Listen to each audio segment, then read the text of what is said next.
Hi everyone, I'm Art Nelson and welcome to this edition of Interesting People. This week I had the opportunity to interview the Mayor of Mount Kisco, Gina Picinich. And as you'll see from this video, Gina is a wonderful person who is articulate, smart, and highly motivated. She talks about being mayor, about her experiences growing up, how her family handles the fact that she's the mayor of the village, and so much more. So thanks for watching.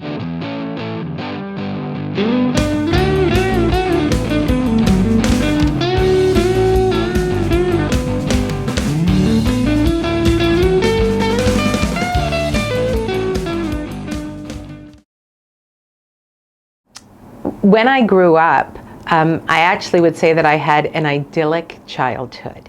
I was born in the Bronx but raised in Staten Island, and both of my parents were really, really remarkable people. My dad was a sheet metal worker, a union man, and my mom initially was a beautician until she married my dad, and they loved each other dearly, and they were the perfect model for what a happy couple should be, and they made this wonderful family. I'm one of three daughters. I have an older sister who lives in Bedford and a younger sister who lives in the city, and we are all wonderfully close. We had a pool in the yard. We went to camp in the summer.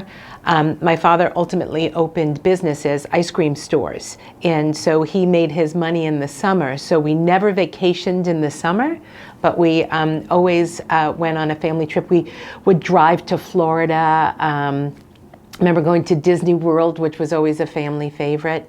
But my dad had a strong sense of civic responsibility. He was the president of the neighborhood association. And so that was a part of our family. One of the things that I find so remarkable about my parents, an Italian-American family, although fourth generation, growing up in Staten Island in the 1970s, my folks believed very strongly, as I said, in education. And so my sisters and I are all first generation college graduates. They had this concept that we could accomplish absolutely anything. And I hold that in my heart and truly believe it. It's a crazy notion, but I don't feel I'm limited by any boundary. I feel that I can accomplish anything if I put in the time and the effort and the energy, if I do the hard work, if I learn everything that I need to, if I do the studying, I can make things happen. And I believe that to the very core of my being because my parents taught me that. Moving to California was something that really influenced me. So I was working for a company called Jostens Learning Corporation. I was a young adult, probably about 25 years old. I was successful in the job that I was doing, and there was an opportunity at the headquarters, which was based in San Diego. And I applied for a job actually as their product support trainer in beautiful San Diego, and I came home one day and just said, I'm going to do this. And my parents said, okay, if this is what you want to do, we will 100% support you. So we took everything that I owned and put it into a Datsun hatchback, which was the car that I owned, and the company shipped that car with everything in it, including the toilet paper that my mother stuffed under the seats to make sure that I had some when I got there. I learned to be an adult. I learned to be a professional. And so that experience was really, really extraordinary and tremendous for me, and really did set the path forward for the different things that I've accomplished, professionally. The path of elected office was never ever in my line of vision. This is not my long-term plan. This was never my short-term plan. I was working at the Chamber of Commerce, so I had taken a hiatus from work. I was fortunate to be able to take a hiatus from work because my wonderful husband is able to support our family. So after having the big job in the city, commuting, and I was able to take time off to raise my girls. I started a small interior design firm so that I had the flexibility to work, but I found that that wasn't well suited for my skills. So I then got a part-time job with the Chamber of Commerce. And in doing that, it opened my eyes to the challenges that businesses were having in our community. And it got me more involved in things that were happening here in the village. Additionally, I was sitting on the finance committee of the Bedford Central School District and was very involved in things that were happening there. And I observed many opportunities that were unrealized here in our village. And so after speaking with a variety of different people, we came together and said, hey, someone's got to step up and do this. Someone needs to make a change. Somebody needs to take on the leadership role. And I had been thinking about running for trustee and trying to have an influence there the year before I actually ran, but I had no understanding of the process. I had no understanding about getting signatures and working through, and I had missed all the deadlines. Then some things were happening with changes on the planning board, different committees. I actually have had a very positive relationship with Mike Sindrich, who is a very, very good man who did wonderful things for our community. And I just felt it was at a point where anyone doing this type of job for that period of time, it's difficult to continue to be effective. I think that you wind up spending a lot of time justifying decisions that are made, which were most of the time good decisions with reference to Mike. But there are people who disagree, and it creates challenges to be able to be effective going forward. And so I, again, got together with a large group of people, and we sat down and said, if I step forward to do this, then everybody else has to get involved. Everybody else has to get on board and try to make a difference, try to make a change, join a committee, join a board, join a commission. And so from there, I went and I spoke with lots of people who are long-term residents of Mount Kisco, folks like Ferd Vitaire, Pat Riley, a variety of folks across the community, seeking to get their perspective and gain their support. And so we were successful. We were successful in what was a real upset, running on an independent line that we created, the 4MK line. I've shared a lot, but the initial question was why? I guess, did I do this? What made me come to this? It goes back to what I said before. I have this notion or idea that anything is possible, and that we can accomplish anything. And I just felt that there was more opportunity for our village, and I felt that I can have an impact. And it wasn't me alone.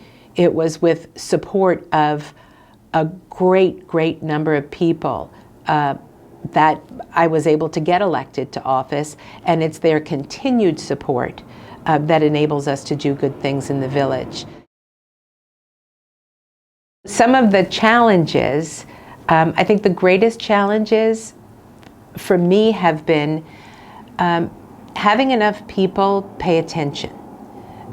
There's so many decisions that need to be made. There's so much that's going on, and people lead very busy lives.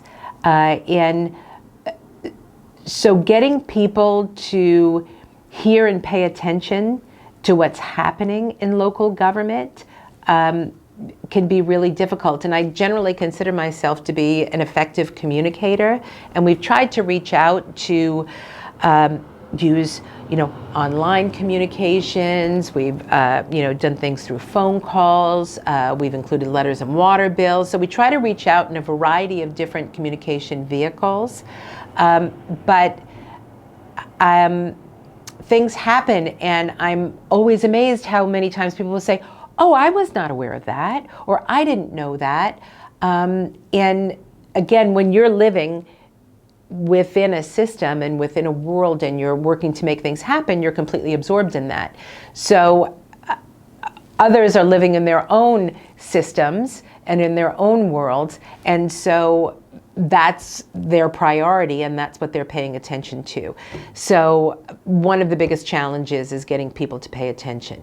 The other biggest challenge, and this one is actually far more important, is getting people to get involved. This is huge. I didn't have an understanding of how important participation and particularly volunteerism is. We have a paid staff in the village, and they're the people who actually make the things happen day to day. But so much decision making is based upon, important decision making is based upon volunteers. So our planning board, they make decisions with reference to land use. Now, granted, there's zoning and their decision making is based on that zoning, but they're the ones who are saying, "Oh no, there's a problem with the ingress and egress to that," or that's not suited to being here, even though it may be permitted. And that board is entirely volunteer. The Zoning Board of Appeals, the same, the Architectural Review Board, the Conservation Advisory Council, all of these groups do things to have a positive impact, to make a difference, and we need them. Our fire department, our EMS, our Volunteer Ambulance Corps, all volunteers who do this. I'm still amazed. Firefighters leave their beds in the middle of the night, volunteers, to ensure the safety of the people in this community. And it's amazing to me that they do this. So the other challenge that's a big one, and it's really important, is getting people to step up, to step forward and be involved, and be on boards, committees, and commissions, because important decision making happens by those people. I think that people perceive that the mayor is paid a lot of money to do the job. And I can correct that right up front. So I am paid, and so I know for some people this may be perceived to be a lot of money, but I'm paid approximately $15,000 a year. And again, this was not intended to be a full-time in the office everyday position, but I felt that the job required that. And so it's not a complaint. I knew what I was getting into when I took the job, and was fortunate to be elected to the role. But I think people perceive that the mayor is paid a lot of money, and I'm not. I consider this volunteerism. A good amount of the money that I make actually goes into attending events, and I pay to attend many, many events and activities in the village and the county to be able to represent the community. Often people see me as the first line of defense, because they say, well, she's the mayor and I want to get something done, so I'm just going to go right to the person who should be able to make that done, to be able to get that done. And often I will maybe not have all the details or all the specifics, but I certainly know who does and how to get that done. So I will then defer things over to other folks. I hear from a lot of people in the village who have concerns, who have issues, It's part of my job to deal with constituent concerns. But I often have to farm that out to other people. So because there's folks like Mr. Brancotti, who is our village manager, Ken Famulari, assistant village manager, the Westchester County Police, if there are concerns, they'll have to look into things. Something happening with, garbage collection or different things, or the roads, Joe Lupino over at DPW. So I'll often have to farm things out. But it's okay that people come to me. I see that as part of the job. Sometimes folks get frustrated that I don't have an immediate answer. Again, I'm not in the weeds in everything, though I find that I'm often deep in the weeds on many things. People should feel free to reach out. That's part of my job. My family is remarkable. Before I decided to run for office, I actually couldn't make that decision unless I had a conversation with my family. Both of my daughters were in high school at the time, and my husband, Nick, is truly an incredible man, and we sat down and we had a conversation. And I said, if I did move forward with this, that means that I've got to be at meetings at night, that I'm going to be much less accessible. And I had been very accessible to my family. I'm the mom who cooked a meal every single night. I made sure that everyone had healthy food, lunches are prepared, and I was very, very present and engaged all through my daughters' lives. And my husband had retired from the commuting job in the city just before I decided to run for office. So he now has a position closer to home in White Plains, and so he became a little bit more available and accessible. But we had to have a conversation, and I needed their okay to be able to do this. Me being a public official put them a little bit more potentially in the public, so I needed to know that they were comfortable with that. And everybody was. Everybody said, sure, if you want to give this a try, go for it and give it a try. Nick is a person who can walk into a room and feel comfortable talking with anyone. So he is the perfect partner for me, and he engages with people, he cares about people, he asks questions, he wants to know what's happening. And so it is wonderful to always have him at my side when we go to different events and activities together. My girls are so remarkably unimpressed with my being mayor. I think they only get a little bit maybe, raise an eyebrow is maybe when one of their friends will come to realize your mother's the mayor, and they'll be like, oh yeah. So they see this, simply as the job that I do. The infrastructure in our village, being able to do good things for the community, both in capital projects, but also in programs, is entirely based on the ability to fund them. And our primary source of funding is taxpayer dollars.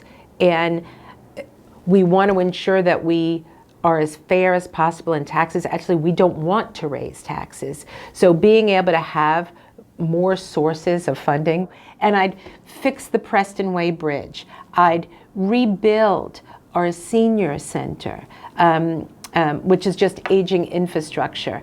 I'd put in a new playground at the park.